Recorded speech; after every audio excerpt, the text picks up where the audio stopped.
How did you come to this kind of, I guess, thesis that there is these 8 forms of wealth?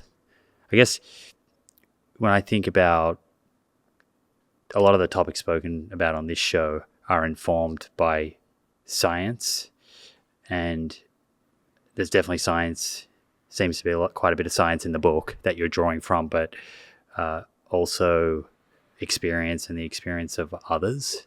Is that the approach you took here to come to this position that there are these 8 forms of wealth? A lot of it came from my own personal meditations and my own personal observations. Society does in many ways program us to think, okay, the mountaintop of success is having a lot of money and a lot of financial resources. And I just found as I increased income, as I had, moved on in life, let's say in that sphere, it didn't make a difference. It's that old Zen idea, wherever you go, there you are. And so I realized, again, money is important. It gives us freedom and the ability to do things.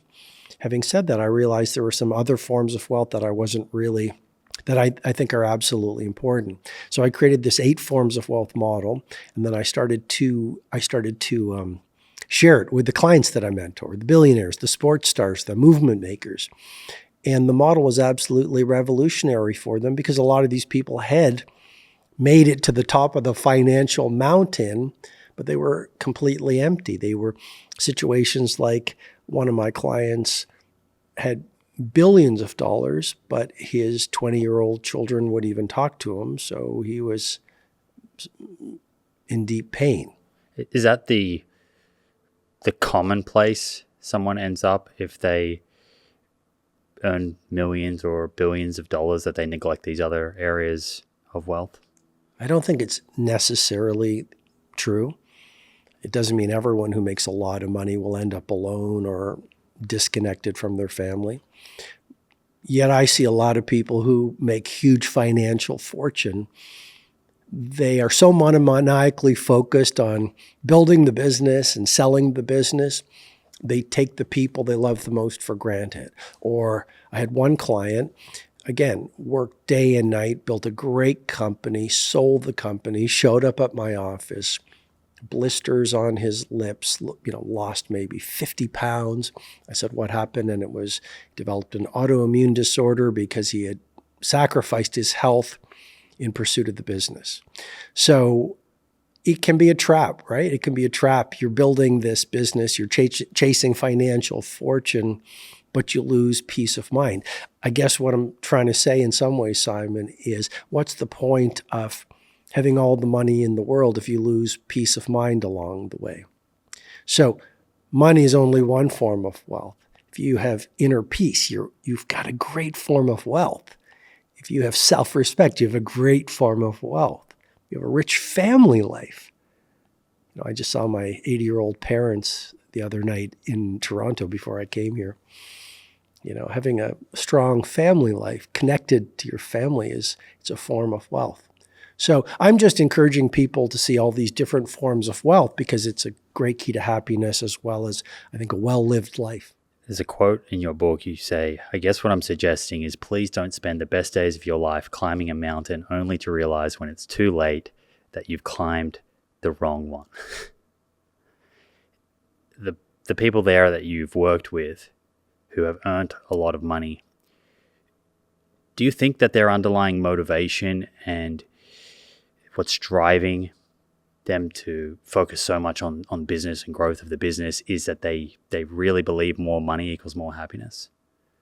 I would say yes. I think what a lot of good souls on the planet are trying to do is they are trying to feel better, as simple as it sounds. There's this idea of the theory of holes. We all have these holes inside of us that we're trying to fill as human beings. We're all trying to fill holes. We want to be loved. We want to feel peaceful. We want to feel safe in the world. We want to feel awe and wonder, and we want to feel good. And so I think a lot of us, we buy things or we chase things. We want social media likes. We want this gorgeous house or a yacht or a jet, perhaps. because we think it's going to make us feel good. And yet when you look at the social psychology theory, the positive psychology theory of hedonic adaptation, it will confirm that you get to those things, or you get to the positive goal, and you're going to feel good for a while, but then you return to the baseline level of happiness before you got the new car or the new house. So I think we're trying to feel better, and we think if we get those things, we'll feel better. And I think also society has hypnotized us to say this is what success is, but I don't think it's necessarily what it is. And then once you land in that position and you have those things, and as you say, your level of happiness or baseline happiness comes back to where it was, you're also now living a lifestyle that requires more income in order to kind of keep up to the things that you're used to and the types of things that your social circles are now doing. It's a more expensive lifestyle, and there has to be some degree of pressure that comes with that. I think you're right. I think you add more complexity to your life. You add more stress to your life. I think you want your things to be servants, not your masters. And I think the great human beings are in the world, but not of the world. So I'm not saying in The Wealth Money Can't Buy, don't get material things, but just don't let those shiny toys define you, and enjoy your things, but don't need your things. And it's that incredibly wise proverb, which is be in the world, but not of the world. Be in the world, but not of the world. Be in the world, participate in it, get the nice car if you want, get the nice house, stay in the nice hotel room, get the social media followers, etc. But don't need those things for your happiness and security and your self-esteem. Right. Focusing on those things or over-focusing on those things can create that illusion of scarcity, that I'm not enough. Is that where the suffering of unworthiness kind of comes from that you write about? Yes. We live in a culture of comparison. I believe it was Eleanor Roosevelt who said, comparison is the thief of joy. And yet I would actually say there's never been a time in the history of humanity where we have been such comparison creatures. We are so addicted to the white screen, and we're looking at what everyone is doing, and that's creating a way of being where we're on a hamster wheel, looking at what everyone's doing, seeing it, and wondering if we measure up. And I just think there are so many other forms of wealth and so many other forms of success that society is not encouraging us to follow.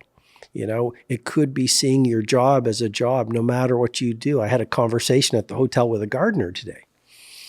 And you would have thought from talking to him that he was building the chapel of the Sistine ceiling. His eyes sparkled. I've got to tell you, I was in London the other day, and I showed up at this black cab to take me to City Airport.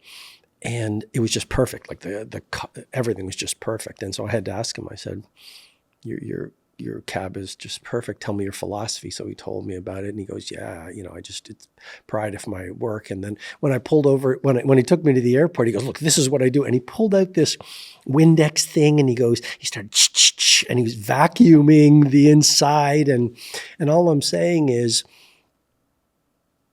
seeing your work as your craft and as something that feeds your soul is a form of wealth. You don't need the car. You don't need to feel bad because you don't have a Patek Philippe, or you don't need to feel bad if you don't have all of those things society's saying. Like if you have a great relationship with your mother or father, for example, isn't that a form of wealth? If you wake up in the morning and you respect yourself and you're doing you, isn't that a form of wealth? You mentioned comparison just before, and kind of feeling within ourselves that we're enough. Something that I kind of experience personally is imposter syndrome. And like even coming here today, and I've been doing this for like 6 years now, 300 plus conversations. but I was running through my mind, that inner critic was saying, why are you interviewing Robin Sharma? Of all people, why not Rick Rubin? Why not, Tom Bilyeu or Rich Roll? People who I'm sure you will sit down with. But I was asking myself, am I going to add any extra value? Is this really something I should be doing? And I get that quite a bit, I think, when I'm working on something, whether it was writing my book or doing this show. You sold 15 million copies of your book. So by any standards or traditional standards, that's an enormous success, right? Do you have any doubt? Did you ever doubt that you were the right person to write this book? Well, the first thing I want to say, because you're getting into some really interesting territory, and I really appreciate your honesty. Every human being has such riches and such value and such gifts and talents and such worthiness within them. So I think it's fantastic that we're sitting here right now. And you have gifts that all those people you mentioned don't have, and they have gifts that we might not have. And I certainly don't think I'm anyone special. I mean, in the world, there's those things that you mentioned, but I wake up in the morning and I just feel like a very ordinary person. And I have doubts and fears and insecurities just like every human being does. I think just some people are probably better at hiding them. Like I look sometimes at people in very high stress or intense situations and they just look so incredibly calm. And I think they're feeling the emotions of fear, but they're just good at hiding them. So, and then you're saying, you asked, did I feel like I was the person to write The Wealth Money Can't Buy? Yeah. Well, this is just, I had to write this book. It just felt like the time to write about the 8 forms of wealth and to remind people that there are a lot of rich people on the planet who are actually very, very poor. Jim Carrey, the Hollywood icon, said it well. He said, I wish everyone could be rich and famous to realize it doesn't make a difference. So I just think we're in an interesting time where social media and all of this, there's hustle and grind culture, the programming, even on podcasts, you're mentioning podcasts a lot. It's like, today we're excited because we have someone super special. She's a billionaire. Well, you don't hear as much. We have someone incredible on the show today.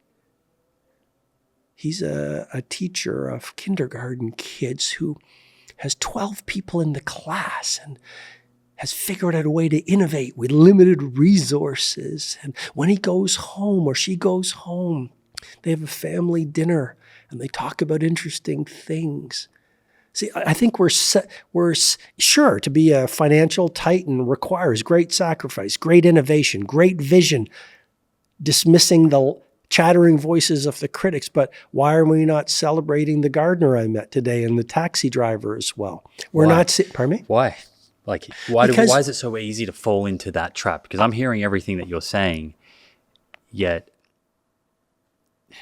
when I step out into the real world, there is so much focus and value placed on the material things. Correct.